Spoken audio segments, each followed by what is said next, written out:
ஆக்சுவலாக இப்போ தான் அந்த நியூஸ் பார்த்தேன். எனக்கு ரொம்பவே ஷாக்கிங்காக இருக்குது. பைக் ஓட்டுறது நிறைய பேருக்கு ஒரு கனவுங்க. அது ஆக்சுவலாக நம்ம உள்ளூரில் ஓட்டுறதுக்கே கொடுத்து வச்சிருக்கணும் அப்படின்னு தான் நான் சொல்லுவேன். அப்படி இருக்கும்போது ஃபாரின்லேருந்து ஒரு கப்புள் பார்த்தீங்கன்னா கிட்டத்தட்ட ஒரு 50-60 கண்ட்ரிஸ் கவர் பண்ணிட்டு இப்போ இந்தியாவில் ரைட் பண்ணிட்டு இருக்காங்க. ஃபெர்னாண்டோ சில போஸ்ட்லாம் பார்த்து எனக்கு ஒரு மாதிரி ஆயிடுச்சு. ஆக்சுவலாக அந்த மாதிரி பைக்கிங் கம்யூனிட்டிக்கு சப்போர்ட் பண்ணாமல் இருக்க முடியாதுல்ல.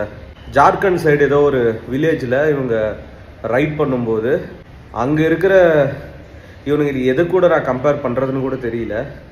அவங்கக்கிட்ட இருக்கிற காசு எல்லாத்தையும் பிடுங்கிட்டு பொருள் எல்லாத்தையும் வாங்கிட்டு அந்த பொண்ணை பார்த்தீங்கன்னா கிட்டத்தட்ட 7 பேர் சேர்ந்து ரேப் பண்ணியிருக்காங்க. சொல்லும் போதே எனக்கு பக்குன்னு இருக்கு. ஆக்சுவலாக இந்தியாவில் இப்போ தான் இந்த ஃபீமேல் ரைடர்ஸ்லாம் கொஞ்சம் கொஞ்சமாக வந்துட்டு போகிறாங்க. வீட்டில் நம்பி ஓகேம்மா நீ ரைட் பண்ணுமா அப்படின்னு சொல்லிட்டு. இல்லை அவங்க எவ்வளோ ஒரு பேஷனோடு வந்திருப்பாங்க. இந்தியாவுக்குள்ளே வந்து இது ஒரு சேஃபஸ்ட் கண்ட்ரி நம்பி வந்திருக்காங்க. இந்த கேவலமான செயல் எவன் பண்ணானோ இன்னொரு வாட்டி அதை பற்றி அவன் யோசிக்க கூட கூடாது. இவனுங்களாம் தூக்கில் போட்டுடணும் கைஸ், உண்மையாகவே. ஏன்னா ஆக்சுவலாக உடம்புலாம் ஸ்வெட் ஆகுது இந்த நியூஸ் கேட்ட உடனே.